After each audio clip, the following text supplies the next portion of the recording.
allow me to indulge today in self-serving, presenting you highlights of my piano sonata composed when I was 18 in 1980, which was then published in 3 movements before to be enhanced relatively recently and republished in its enhanced version into 5 movements from the 3 original ones, and which was a great first for me as a composer to revisit a piece and complete it after I thought it needed that completion. While young, I was probably rushed to conclusion, and also by excitement, because it was the first thing that my publisher published of me when I was 18.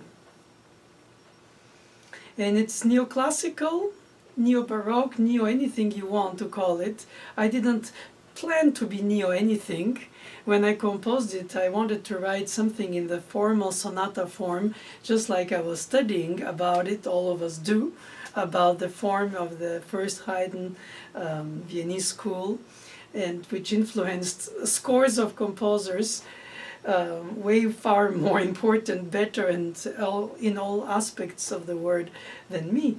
But I also wanted to participate to that silent majority of composers who also compose their sonata in the sense of the formal sonata with the 2 themes, development, recapitulation, in this case introduction, and recapitulation, then coda, which takes on the introduction.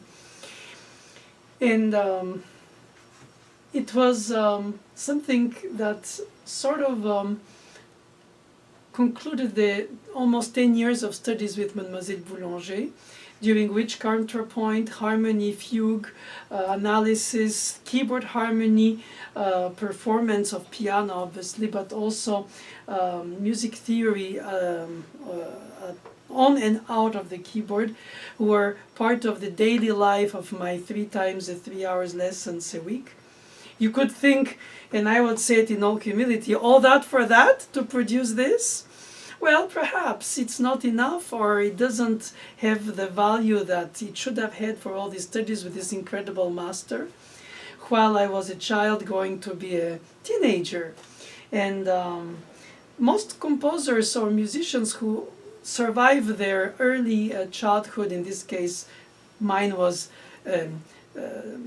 early childhood in music, they naturally look at their early works with certain criticism and self-censorship, which is totally understandable. I do too. I'm not admirative of my blurbs. But what made me not only refuse that early piece, but enhance it later years into the new sonata length of 5 movements, which I think now it brought it to its completion. I didn't want to die having not done it. I think it was important to revisit the structure in terms of architecture, in terms of connection of thematic materials between movements, all kinds of things that I intuitively, as many musicians, feel. And I felt I organized within the formal organization. And of course, the form doesn't justify the essence, and the essence doesn't justify because it's within a form. The essence is the inspiration, the expression, the folkloric or the intellectual construction through atonalism. Any kind of music language that can be adopted or projected into the musical thoughts of one's own heritage. And Stravinsky evolved a lot, Bartók did, some composers like Prokofiev a little less. Perhaps you could say that some artists don't need to change style in terms of their language expression, because they found themselves right away. That's the case of great ones like Bach and Mozart. Well, naturally, I name these in the presentation of my piece not to compare, it's just to say that I'm aware. So please don't, if ever you all watch me thinking, Who does he think he is? Where is his humility? No, I cannot not have humility because I study the greats which I love, while inevitably you have to have a dose of self assurance rather than arrogance to not self-censor and say, okay, I'm going to keep this work. Who will do with it anything in the world? I don't know. Perhaps nothing will happen to it, and perhaps something will happen to it in terms of connection to performance and connection to audience, and they determine if there is value in it more than I can. And I should not. I should just offer it and say, okay, if you pick it, that's great, I hope. I put the essence of what I like to do in it, at least in that time period of my life. I was 18. And I don't reject it. So that's the preamble. The fact is that it starts with something which I wanted to do as an organ stop ostinato for the first movement, and the chords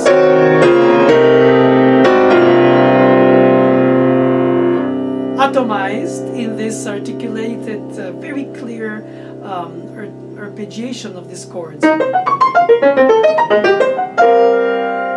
while hearing the resonance of the do in the bass.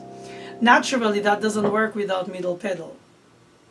So it was conceived at the get-go for a middle pedal piano, which back then were not most of, actually very few. Nowadays it's very customary to find a middle pedal on most grand pianos, baby or quarter or half or almost full-size coffin. But nevertheless, that was the case that when I play music by composers who also intended such spectral organization of the sounds and didn't have a middle pedal, that was Debussy, Fauré and many others, how did they do? And how well they did with changing often the right foot pedal and perhaps resonating without much heaviness the abrasive resonances. So in other words, you make believe rather than really separate the resonances between. And so I implored myself to be modern, I thought, which was when I was 18, to write a middle pedal piece. Well, not for the whole piece, but for the introduction.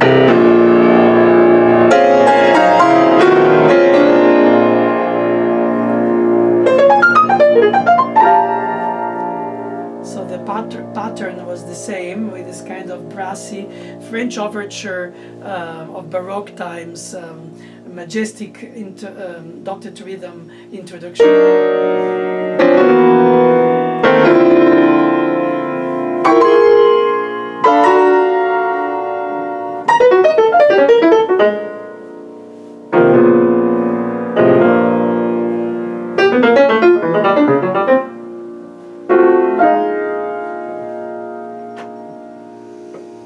That's the end of the exposition. No, the introduction, because I chose to start with an introduction. And then the first theme comes in.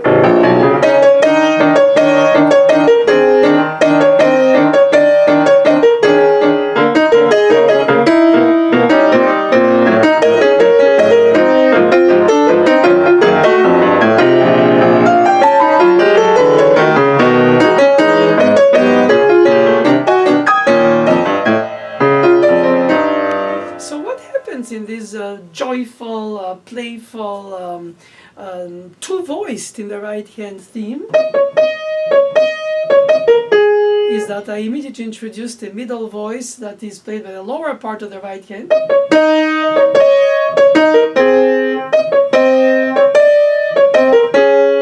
with many dissonances, which were so Stravinskian, or the Bulgarian unison, the second, perhaps a combination of the two Slavic inspirations, nothing but the left hand staccato, not the octave E flat.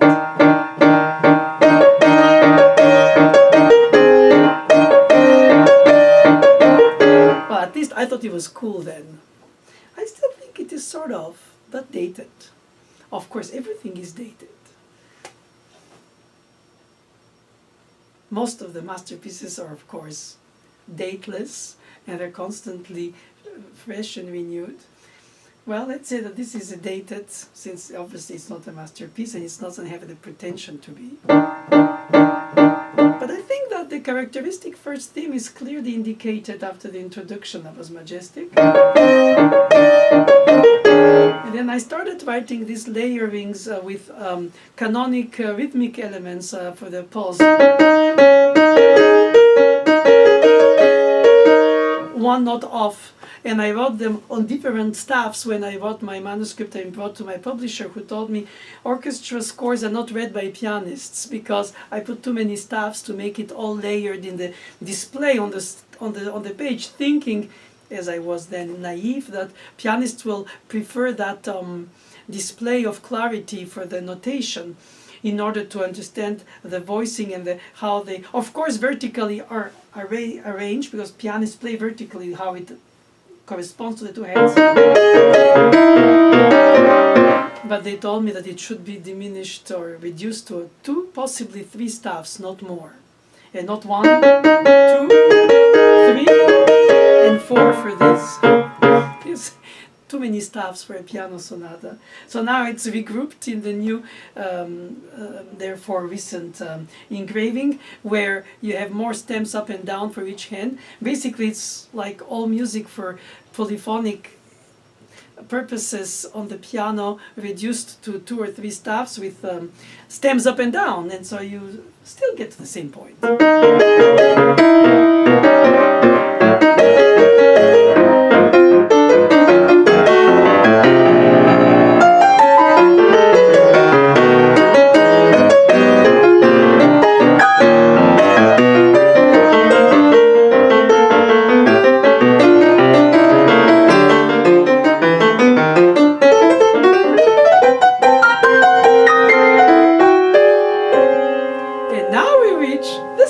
Theme, the lyrical, the chromatic, the expressive, with the leaps that are very much expressive in the singing.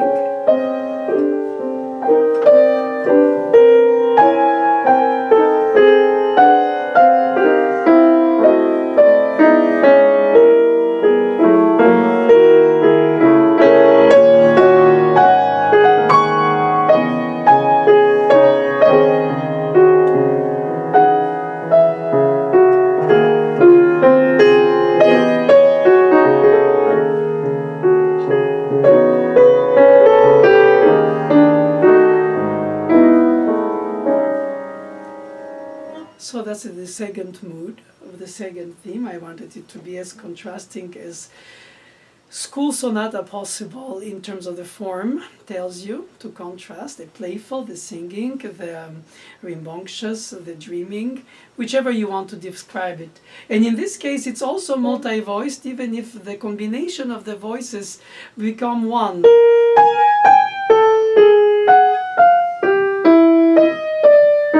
These leaps of sevenths and drops of sevenths, of hugging appoggiaturas, except it's notated with stems up and down.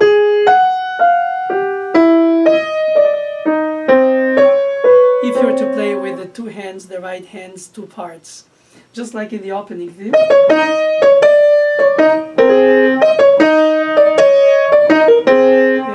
Individual parts. Here you also have 2 dialoguing, but in fact intertwining to become illusion of one single voice. But the notation with the stems up and down make you possibly play.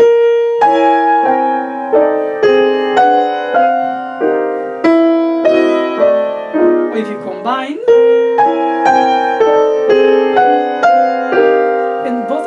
I mounted. In fact, I wanted purposely that what I find constantly happening in all the music I love to play is where you have a combination of the 2 that is perhaps intended by the composer, but we are told to try to find colors, shadows and lights, but the piano having a single color like in Bach B minor.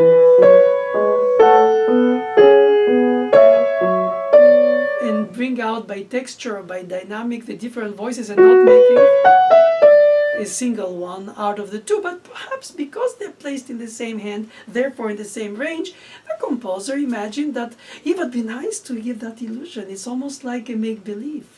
And so that's what I did also in my notation.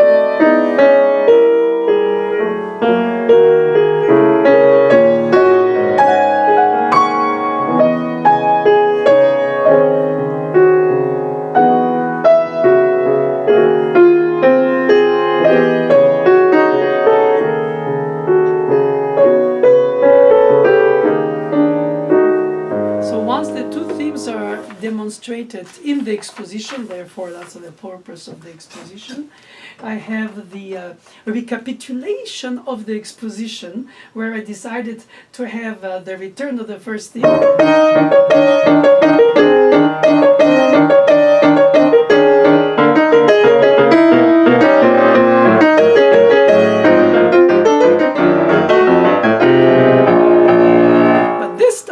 Goes into development. So I had an ABA exposition with the first theme, second theme, return of the first theme.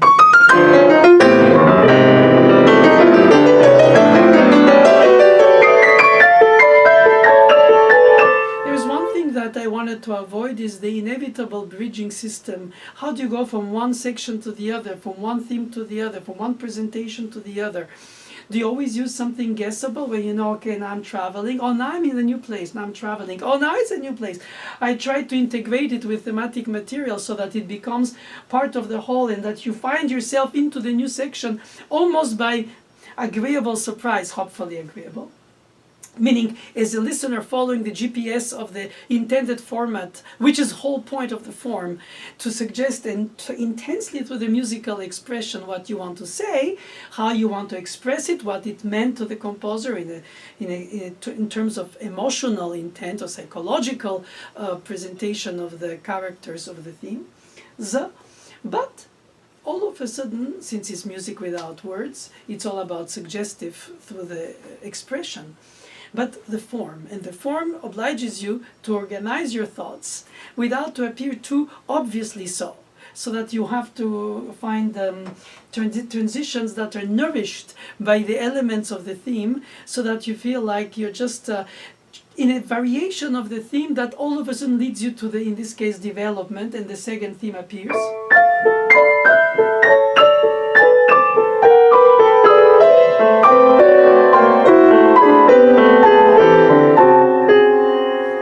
Modulating and dropping and drifting and going to the first theme in C sharp.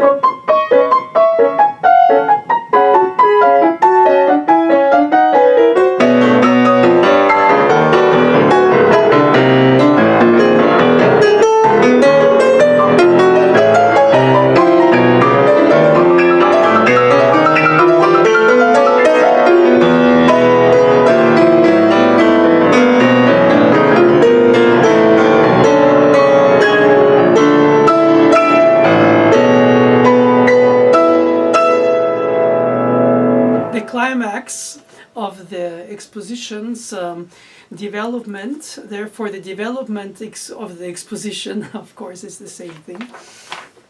I reached the point where I demonstrated the two themes, I intertwined them, and I reached that big chord of A major, where I reused the middle pedal like in the introduction.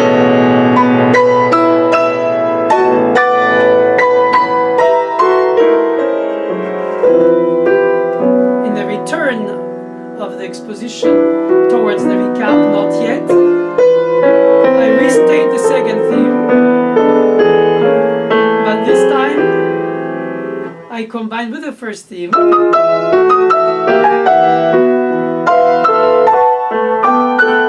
the right hand plays the first theme, and the left hand evokes the second theme, and then again.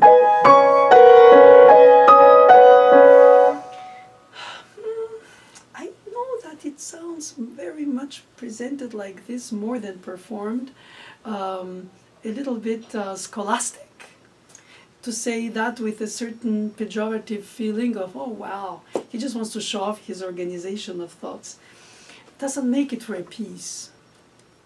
The construction is beautiful if it's inspired, not only because of its structures. Okay, I like angles, so I'm going to make it I'm going to construct a pyramid. Does it mean that the pyramid belongs to the space where it is? Does this sonata belong to a chromatic or diatonic, tonal or atonal, post-tonal, or possibly construction that comes with the inspiration of the neoclassicism, which Stravinsky developed in the 30s, a lot on the tutelage of Mademoiselle Boulanger, who was his guardian angel in France, and who was also, with a Russian mother, connected to him very much by his inspiration, but also, I think, in admiration of his being as well as a composer, of course. And she advocated a lot his neoclassicism, which was one of his periods from which he left after into dodecaphonism, and then serialism passed into atonalism, while the earlier period before the neoclassicism was the perhaps neo-romantism, when he did Firebird and the early ballets from his return from arriving from Russia. So he had several time periods, and the neoclassical was the one that she probably mostly was fond of, and premiered his number to Note concerto,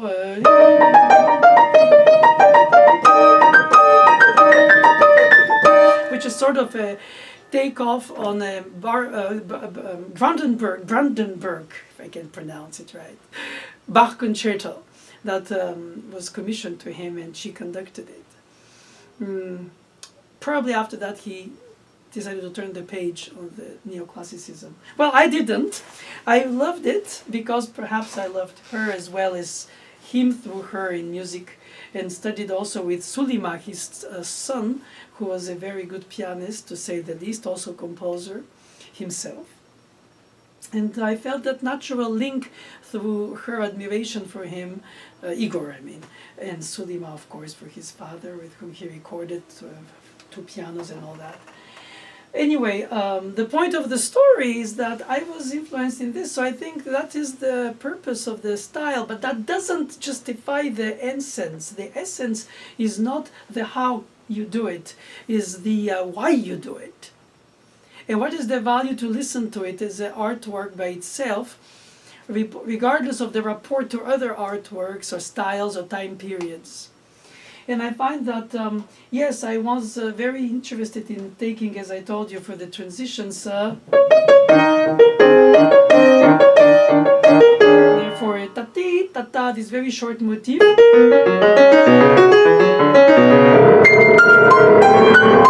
becomes the ostinato.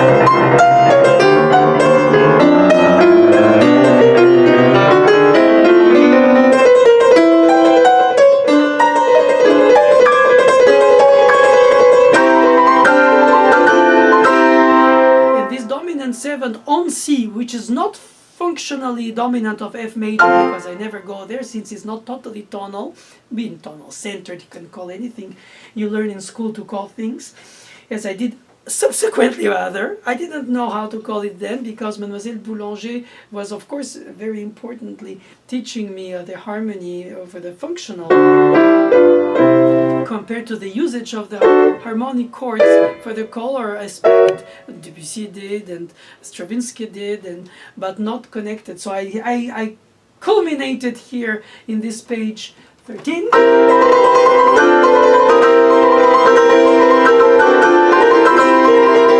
An ostinato of dominant seventh chord on Do, or C in English, but not to go to F. That's what I wanted to say. And the recapitulation follows the moment of what at the time in the late 80s was still fashionable, aleatoric music, where you write many notes, but you say ad libitum as you like. Sometimes you play them exactly as written, they sound random because they're meant to be in improvisatory style, or sometimes you just notate them and you say ad libitum, do as you like, but in any case it's supposed to reach the point of implosion, of the explosion rather, of the thematic materials treatments and of combination in the development, and that's what I used in order to return.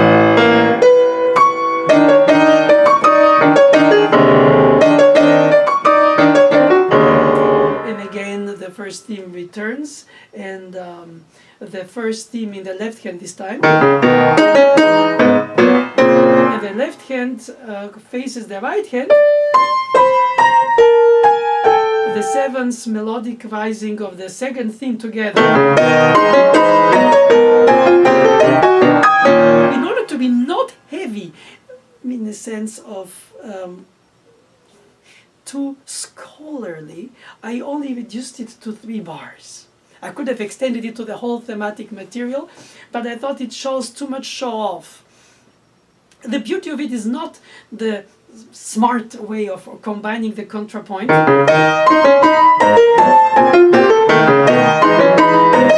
I purposely thought it sounded good, regardless of the fact that it's a superimposition of the 2 themes.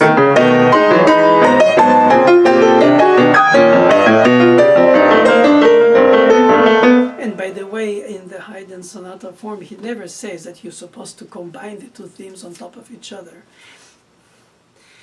He didn't say you shouldn't.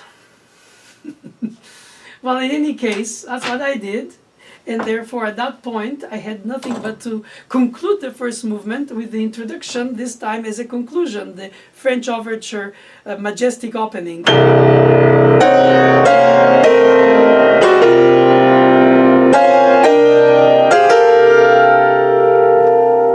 This time without the quick notes, because I reserved them for the conclusion of the very movement. And instead of playing the opening fifths, I inverted them in fourths. So it's not exactly dramatically different, but it's a little subtly different, so that it doesn't just restate the opening, but it restates it with a different colorization, if you want, and if you don't want, I don't know what to say else. So you finish with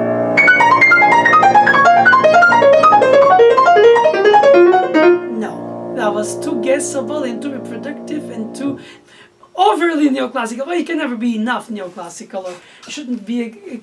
I'm not trying to be sorry for having been neoclassical, but I want to be neoclassical just enough for what I needed to express, and not only for the justification of something, like the fact that you write in certain style, or you choose a certain it's a luxury in the 20th century compared to the 1918th, where they had to survive. So they wrote in the music of the day that they received. Today you can, or then already you could choose, if I'm going to write serial, I'm going to write 10-tonal, I'm going to write 8-tonal, I'm going to write microtonal, I'm going to write something in that and something in that. Could use prepared piano. So there are already many sort of options that are given to you, from which you have to make some coherence for your musical statement. So my coherent musical statement of the first movement was neoclassical, but I didn't try to make it too heavy, in the sense too obvious. So when I finish the movement, I have the bass, of course, middle pedal holding note, and finishing with a longer series, but only one, of the detached arpeggios of the opening.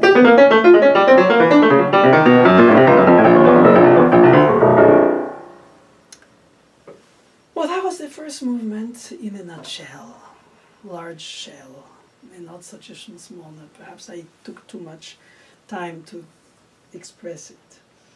But I wanted to be honest and say this is what motivated me, and hopefully if you want to play it, it might be of your pleasure to share with your audiences. I mean, that's the idea of writing a piece, and to keep it in order to hope that it will be by itself meaningful, and also pianistically virtuosic enough for a sonata, which is for piano, to demonstrate the pianist's skills, and that valorizes the pianism. It doesn't have to be overly virtuosic in the sense of Rachmaninoff, or why not? But the point is that in this case it was pianistic while also formal statement, and I didn't intend to write more than one sonata for piano, and I didn't.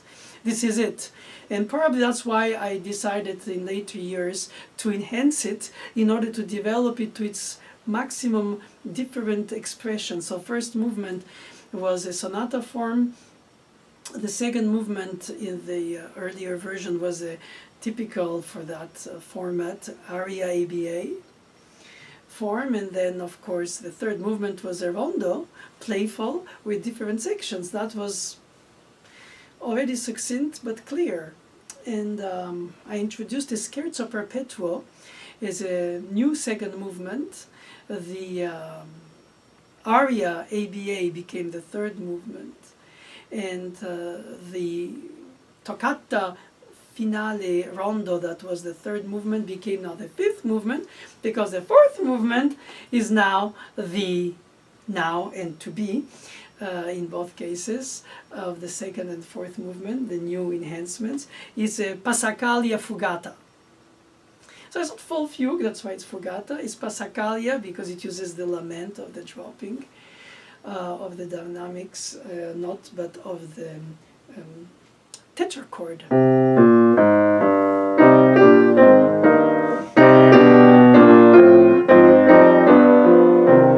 The Death of Dido by Purcell. So therefore, before the slow movement, which was following that first movement, now the new slow movement comes as third, and the second movement is in fact a perpetual motion, very fast on white keys, 4, 5, 6 against 3 or 2 against 3.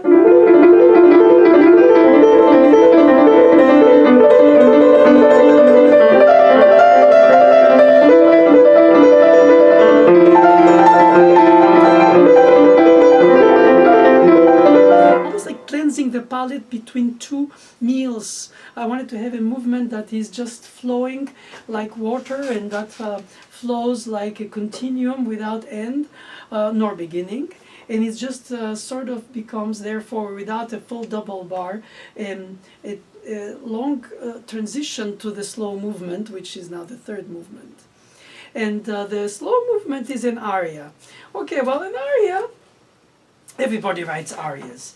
And I chose to write an aria that has the melodic line intertwined with the accompaniment, either with pounding chords or intervals.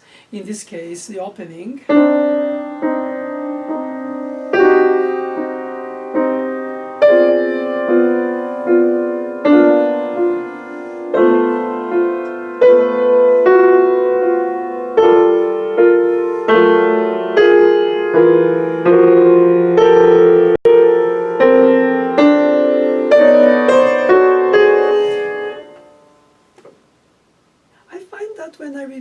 I think, wow, I could have been more lyrical in a simple way. I could have written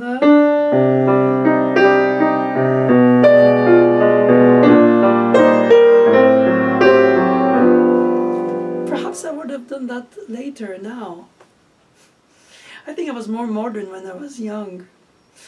And I wrote these dissonances which played together are inevitably colliding, but if voiced and therefore shelved, you don't hear. If played at the same time, the same level, at the same time in front of your face, but you see it in three-dimensional depth. And same for the melody's secondary voice. You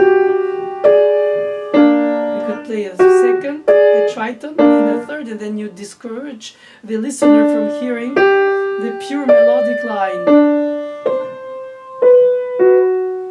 I really wanted to write a melodic line, not because it's so original, after all, everybody wrote melodic lines, and a very few of the greatest wrote us melodic lines that are unforgettably beautiful, that we'll never forget, but we always whistle, sing and think and dream with. But it was because when I was a 7-year-old, 8-year-old, I arrived in Mademoiselle Boulanger's studio in Fontainebleau Summer School, west of Paris, where she had American students. And in 1921, obviously way, way, way before my mother was even born, she had Copland as an 18-year-old student who came back in 1971 to celebrate the 50th anniversary of that school where I was a child, and who came to me to tell me about his studies with Mademoiselle Boulanger at the end of a conference reception, because Mademoiselle Boulanger told him I'm studying with her, so he, I guess, was curious to provoke me, and probably to tease me, and probably to be a little bit you know, I was gullible, perhaps still, but then even more. And he told me, young man, and he looked at me like I was a child, obviously. He said, and he was an old man at the time, he's in the 80s, he said, melody is dead. And I was taking it for real, and I was like, oh my God, melody is dead, that means I cannot write melodies, which I was planning to. In my compositions I had, whatever I was imagining I would, since I was already composing. And I remember running to my mom, who was my guardian angel for everything there, and I told her, Mommy, this old gentleman, I didn't know who he was really, I just expected he was an old gentleman who studied with my teacher. I mean, I was 7, so I didn't know at that time his oeuvre or anything, since of course, but not then. And I remember saying to my mother, is it true? He told me, the old man told me the melody is dead, is finished, we're not going to write anymore. It's such kind of emotional music, as he used to call it. And then little amusement was that I discovered with the years how beautifully melodic is his own music. So I thought, wow, that was really teasing a little child that he was teasing me like. And I took it for real, and I thought, when I grow up, I'm gonna write beautiful melodies, as if that is a name by itself. It comes or it doesn't. It's like inspiration. You cannot just want to be inspired. You are, you're not. And in this case, I was, but also coated, filtered by this neoclassicism of dissonances, which are not consonant tension releases. They're just combination of sounds by their own, and they only exist, in my opinion, because they are voiced. If not, they are bunched, and therefore they sound all like like colliding clusters. I mean, they are clusters when they need to be, but in this case, of course, again, in my notation, I wrote it in 4, 5, 6 staves, even with clefs. It looked more like a string sextet than anything else as a score, because I wanted to implement every voice leading and intercrossing between voices. Probably all these studies with Mademoiselle Boulanger of contrapoint, fugue harmony, keyboard harmony, I was thinking, she trained me since I was a child to think in voice leadings. But as a musician, not because of her, I wanted to write this aria. So that's how it came up when I was then.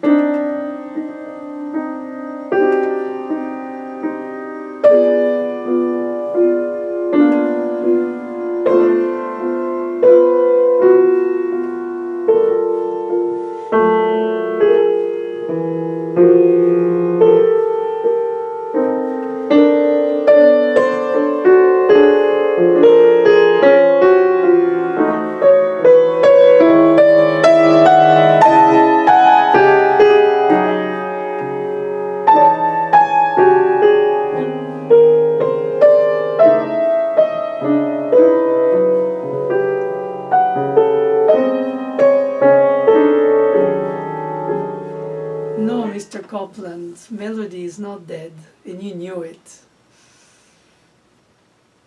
But in any case, I was interested in this colorization, harmonization, coating of melodic lines that intertwine and create a sense of emotional depth without emotional, let's say, perhaps cheesiness or simplicity, you know, just right.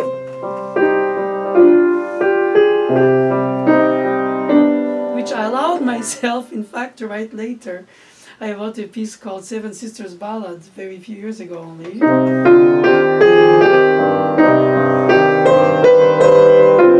So where was I when I was more modern, 18, to extract out of my inspiration these carved voicings for a melodic line that is expressive without to be emotional only or at all.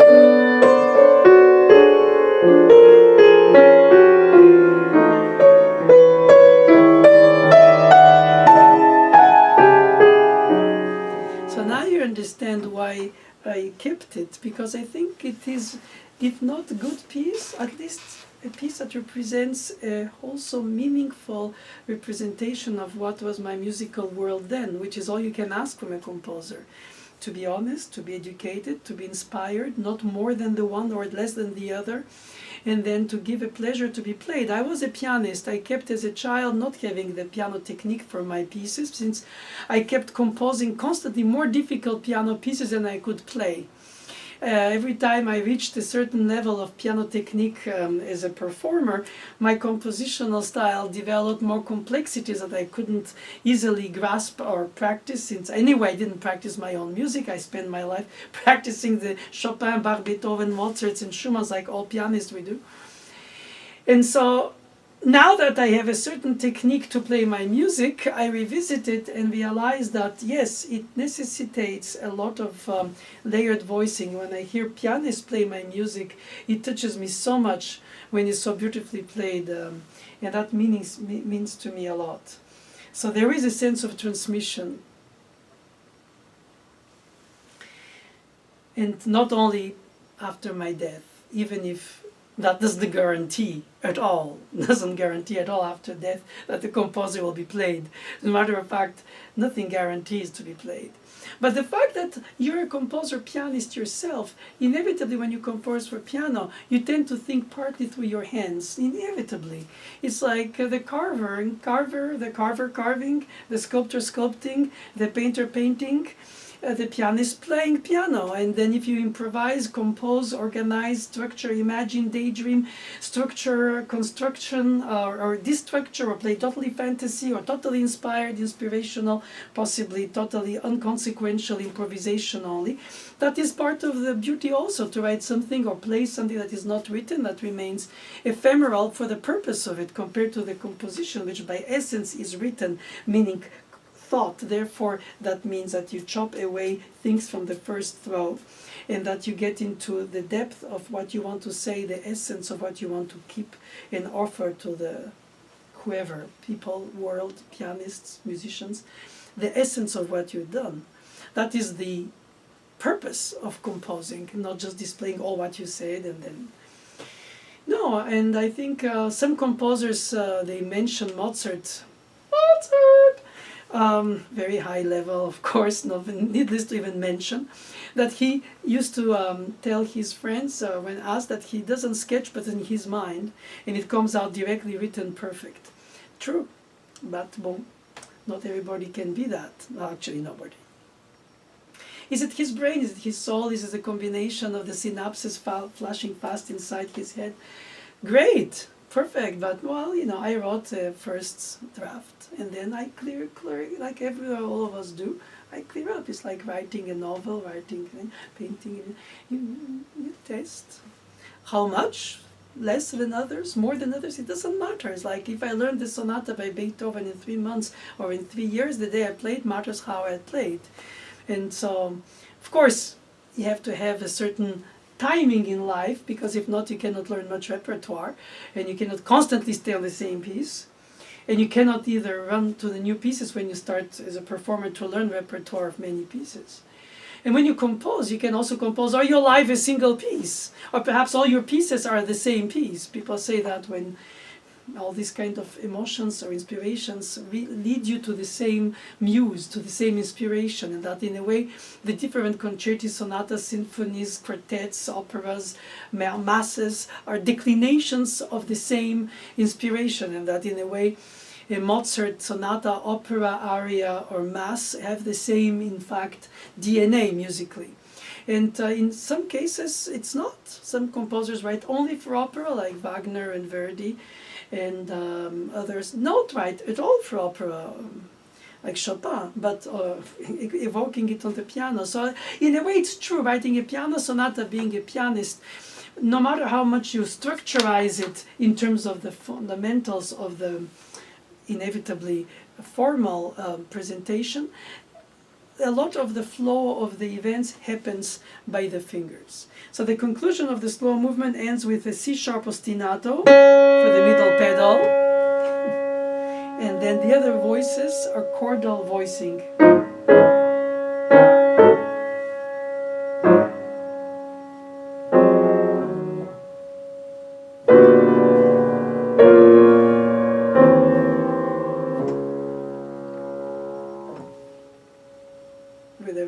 C sharp, and finishing all these complex chords, but in a unison of simplicity. So here comes the fourth movement, which was now the enhancement of the sonata, the Passacaglia in the neo-Baroque rhythm and dotted rhythm, but as well as the harmonic progression of the lament, chaconne, Passacaglia.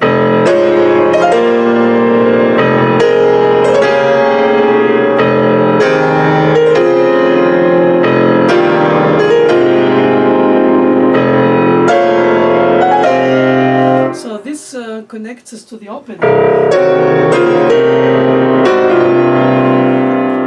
So much so that the end of this Passacaglia, in its bridge towards the finale, which was originally the toccata rondo, third movement of the sonata in the 80s, 1980, now it became the last and fifth movement.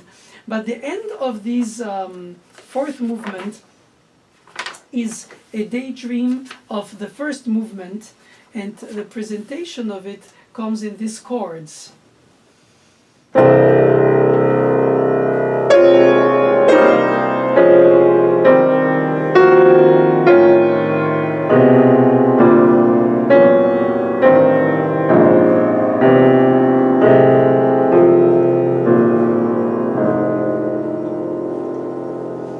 And to tell you the truth, when I composed this succession of chords, I didn't do it in any thematic thought. I have to reconnect it to the first movement. I have to connect it there. I have to make it into a single form with variations. In a way, Mademoiselle Boulanger told me after the intense studies with her to forget everything in order to have learned it, hopefully by then, and not use it in demonstration. So therefore to have just, in a way, swallowed it and just become me. And musically speaking.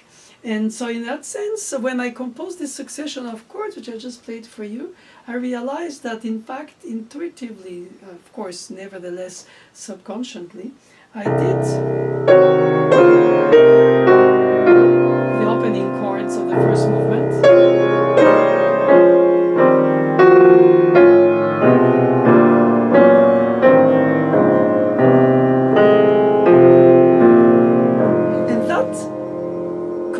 Me that there is a purpose to have done this enhancement, even if it's decades later.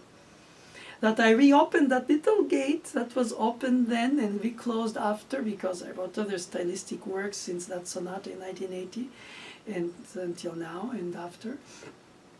But this enhancement is the prolongation, the blossoming of it. And then it brings it to a closing by having the closing of the Passacaglia with the opening of the sonata have this harmonic resonance.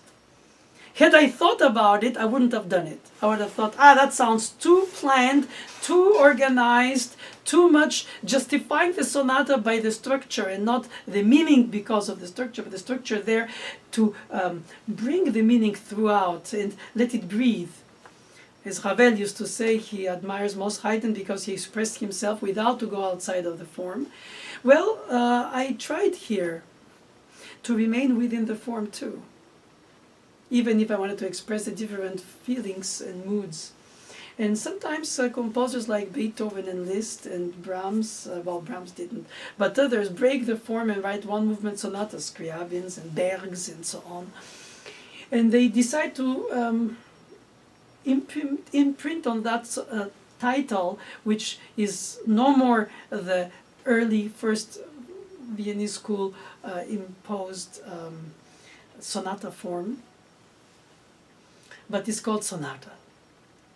So it is in fact a fantasy, it's perhaps a suite, perhaps it's a rondo. Regardless, it has even two things, but they're not obligationally displayed in this very archaic way that corresponded to the 18th century.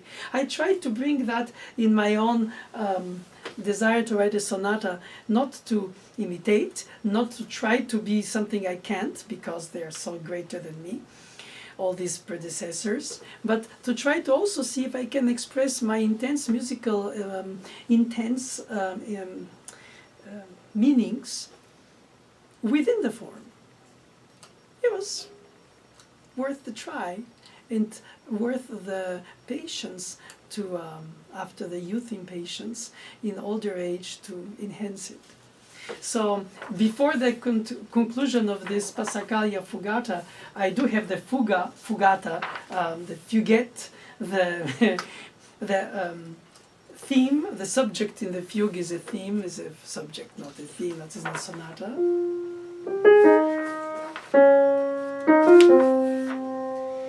And I use that from the introduction of the Passacaglia. And that became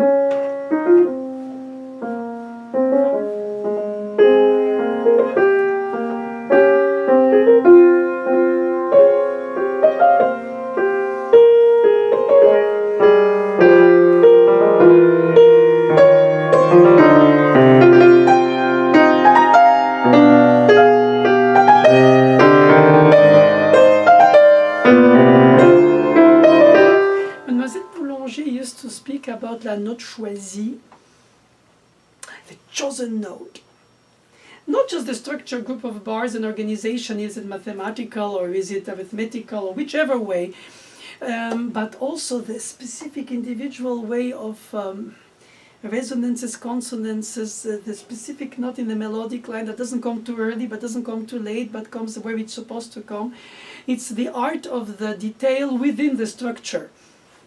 And each of these notes were chosen very carefully, not only because of the structure, which doesn't justify the detail, and the detail doesn't justify the whole. Basically, the combination of the macro and the micro should be there in complete hold-handing hands musically. And I think that is the reason for which you feel as a performer. There is not only a meaning to justify your feeling that it's inspired to you if you like it, but then you combine the two and you say, oh yeah, because I understand, I love it more. But no, I love it because I can understand it. Sometimes I cannot understand at all and I still love it for whatever it is, and I don't understand what it is.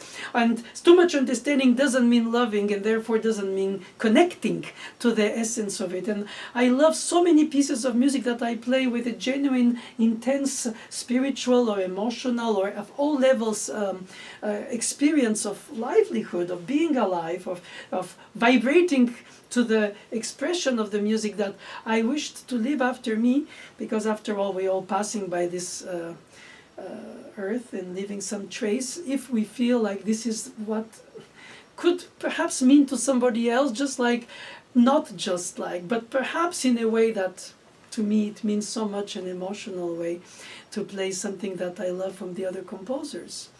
So I was thinking, who knows, it's a bottle in the sea with a message. Who will pick it up, will do with it something, perhaps break it and throw it away, or perhaps transmit it ahead. You don't know. I mean, plethoric amount of composing is happening. Plethoric composing happened in the past. Plethoric amount of historic autism has happened too, to ignore 90% of the music written, because time's passing, the fashions pass, the fames fade, and the forgotten are resurrected, and the the forgotten are also forgotten in other cases. You cannot have it's nothing to do with it. It's not in your hands. In your hands, you only have one thing, is to express yourself at your utmost earnest, regardless of the style, the modernity, of the postmodernity, or the neo-modernity, or the post-neo, or the, I don't know what to call it. And there are a lot of things to call. All these genres are necessarily there, but what do I have to say? I want to say, I have to express myself.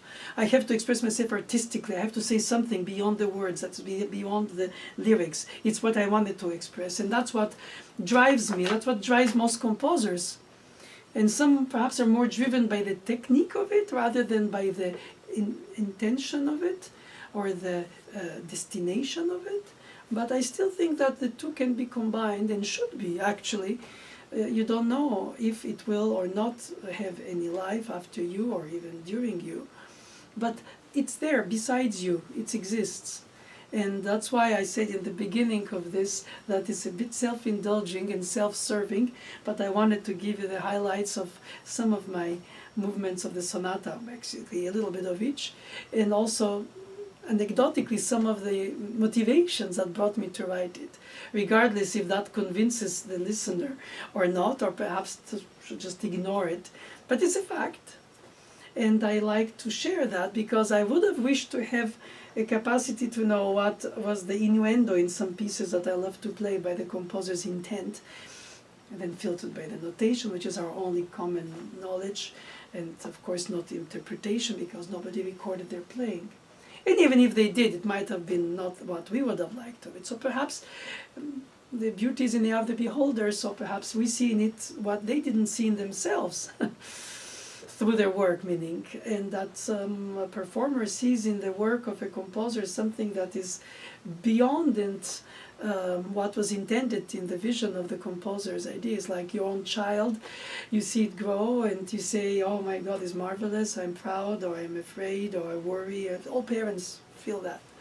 And then somebody meets your child at adult age and has a path of life together with them, but they don't think about the child as you, because the child is like this. When you are in school, the teacher thinks of you differently from your parent, then your boy girlfriend sees you something different than you have been seen by your parents, because you evolve as well as a person. So a piece of music doesn't stay and shouldn't stay sort of rigidly frozen in time. It evolves, it lives only because it's performed. It's because somebody looks at it and goes, or Hopefully it'll be rather than in my case, because I wish to be more what I can do with this.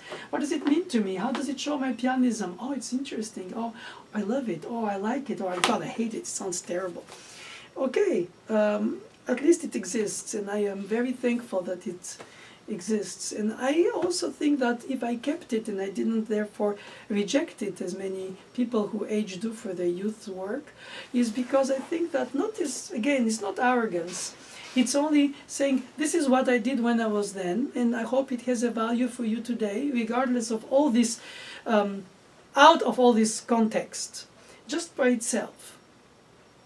And that's, after all, what we do when we play music of Beethoven, Mendelssohn, Schumann, Berg, or somebody. We just play an isolated piece of the iceberg that we see, that we like, we love, or we hate, we don't understand, or we try, and we teach, we organize, we write articles about, we record. And some become specialists, and some don't understand, and some disagree, and the competitions, and the rubato in Chopin, and all these things. Everybody builds, as a performer, a kind of a pyramid of knowledge about a certain thing, like Beethoven sonatas compared to others who don't understand them, not like me, better than me. Fine, that's great, but they exist in the first place, the works, thanks to those composers who left them for us. Even if it was written for them, like Rachmaninoff, rather than for us directly, or Beethoven more conceptually, because he wrote it more as a quartet symphony for most of the sonatas, but still for the modern piano of the time, in order to get through these contrasts of the instrument's name, this kind of symphonic dimension in the playing and the writing and the hearing. And we all translate it differently. The sforzando in a string instrument with the bow is not the same as on the piano, when it's more percussive. But then it has to be also hinted, but perhaps it has to be suggested, and sometimes it has to be just dreamed. A lot is in the innuendo of the composer. So at the end of the sonata comes the toccata, and the toccata in the sense of percussive toccata.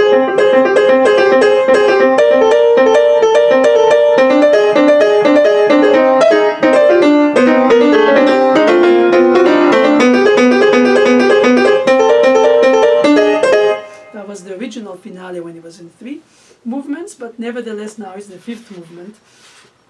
And this movement explores, after the original sonata form for the first movement, the aria for the second movement, the aria is the 3rd movement. I get even confused myself. And then, of course, the perpetual motion is a scherzo in between, and then the slow movement, and then after that the Passacaglia Fugata, exploring more of the first movement and blossoming it into a neo-baroque of sorts, and then the finale, that is this toccata, which are the different aspects of treating the piano: singing, dancing, touching, toccata, baila, canta, as the Spanish say, in the Latin roots, is the singing, the dancing, the playing, the touching, the different aspects of performing on the piano, I wanted them to be declined in these 5 movements that represent the different pianisms, as well as the different forms of sonata forms movement,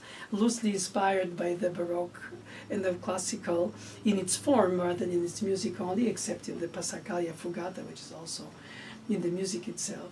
And this toccata is also in uneven rhythms with uneven bar numbers. I have change of meter almost every bar. Something more Bartokian before I knew Bartok, since I didn't play so much of modern music so early in my life. I studied more the great masters of the 18th, 19th century while composing my music, and then I developed more knowledge as a musician of the music of the 20th, 21st century since. So some of these, I mean, it's like all music that is not known to the listener is reminiscent. Oh, this reminds me of Schoenberg. Oh, this reminds me of Bartok. This reminds me of Brahms. This reminds me of Grieg. This, a bit of this, a bit of that. So it ends up by being a kaleidoscope of a little bit of everything. So it has no value by itself, other than it's like, oh, this and that, and a little bit of everything. It's like a bouquet of flowers. No, I think it does have a unity. And in this case, even if it's Bartokian in its rhythmicity and Stravinsky in its dissonances, I could say that Shostakovichian perhaps even in some of its in the last movement toccata that has this kind of veracity of music, almost like this irony that Prokofiev and especially Shostakovich developed, and sarcasms and all that, and it finishes.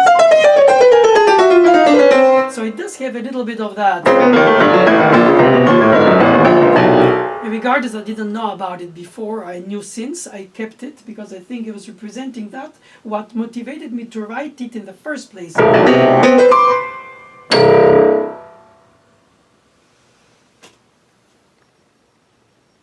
So, there goes an overview of my piano sonata. Mademoiselle Boulanger used to study with Gabriel Fauré, and to make sure that I keep very much humility in my own music making, she told me that when he was teaching composition, Fauré was never giving examples of his own music, and she considered that to be a great statement of his true humility. Most composers inevitably, when they teach composition, at some point or another give their experience and therefore their music, either because it's already known and the student wants to study with this composer, Messiaen in the case of students who studied with him, and others, of course, who are famous composers, or because she thought he wanted to teach us the grammar of music through the other composers, but he never indulged into demonstrating his own music. Well, then I did today. It was at the get-go something that I told you. I said is self-serving, but I thought I would like to give an overview, and I hope that it wasn't too pedantic, because that wouldn't have been my wish at the get-go. Perhaps on the way it got to be a bit, because I got overtaken in my own mental construction of thoughts and also memories of situations where I was perhaps influenced, like this meeting with Copland. And of course I met also and worked, but this time not with Copland, but rather with Khachaturian and with Bernstein. And I learned a lot about being free and writing what you really wish. A bit like an interpretation. When you like to perform a piece, you say, I like it. You don't have to give an explanation why you like it, how you like it, for which reason you'll do perhaps a rubato more or less, and then as a teacher you have to define the undefinable, you have to put words to the innuendos, you have to put hints that become exaggerations to define them. Vetenuto bar 2, crescendo, accelerando bar 73, the second beat, third beat, subito, piano, blah blah blah. Yes, you spoon feed, detail, fragment, organize, and that happens to be the case with young adults who need perhaps that feeding. Either the edition provides it, because they have to be specific to which edition they trust, either the teachers want it or etc. Then you have the performances available to be heard, and then you end up by finding what you want to do. You cannot do that in composition. I'm going to try to improve. Well, some do. I'm going to try to imitate a bit of everybody until I find who I am in music. That's not the case. In my case, and I only speak for me, not as a composition teacher, who I'm not, I was me. It's a strange thing to say. It sounds terribly humble, but it is true. I didn't search to say, what will I do to be me now in music? I just wrote what I had an inner calling to write, either because of subconscious memories rather than management of my Bulgarian heritage in music, of course in part, but not all. Or the folk music of it, rather, or some kind of identity of musicianship through coming from a country. But I left when I was 7, Bulgaria, so that wasn't the case. I didn't become a French composer in Paris during the 10 years I studied with Mademoiselle Boulanger. She opened my mind to discover every possible music of different centuries, from before Bach to our time then, and onwards. And she always said, prepare yourself to love, and if you criticize, say I don't understand, I'll come back to it. That for the expression, also for interpretation. If you don't think he wrote it like you like it to play it, then write your own music, but don't try to change his or hers. So a lot of thoughts came to mind when you combine being a performer and a composer. You don't want to... You cannot isolate the two, but they nourish each other. And at some point you become, or you are, or you evolve from what you were to what you become through the influences, the discoveries, the meetings, the music that just connects to you more than other. And you say, I love this and I love less that. Perhaps I'll love it later. And then you write music that you love because you want people to love it if it means to you. That's why I kept it, not because I was full of myself and my teacher was famous, not at all. I think it was because I thought perhaps there is some value to it for what it is. And the perhaps is not false modesty, I think it's genuine humility. And then it's a little dosage, there is a dosage of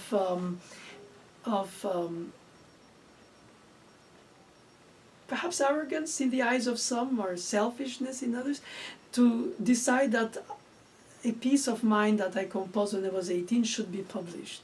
It was then, it could have been out of print and then that's it, and I can reject it, because I would consider that it was just only a try that was not successful, and I'm not proud of it. I can do better, I should do better. Then in that case I'll never keep any piece. Somebody like Duparc, Henri Duparc, threw all his works in the Seine River, except 15 songs which are the publisher, who we adore to play today. So how much beauties were lost because of somebody's self-censorship. And we have to respect the self-censorship. I cannot speak self-censorship anymore, I spoke too much. But in this case, I hope that I came through with my true meaning of my music. Which anyway, since 1980, for most of this sonata enhanced in the late 2000s, it's no more mine. It is there, it's beside me. It's offered to pianists, it's offered to audiences, and is there. And I thank you very much.